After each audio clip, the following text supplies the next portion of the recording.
Ang Yobi Moto machine dito sa BDC ay ginagamit ng 6 na araw na may total na 2,376 pieces.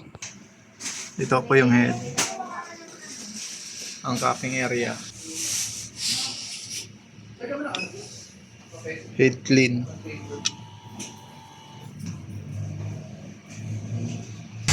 Nozzle check. Ito po yung nozzle check. Kompleto naman po yung kulay. Bola po yung white.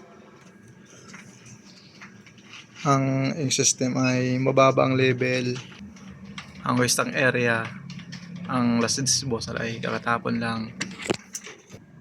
Ang EBR, andito naman po yung use namin. Nasa tangke na po.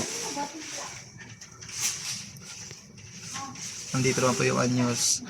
Kulang ako sa magenta at saka sa isang yellow. Ito naman po yung daily printer checklist. Updated naman po siya. Ito naman po yung consumable monitor ko. At nakagamit po ako ng isang yellow. Ito naman po yung production log ko. Thank you.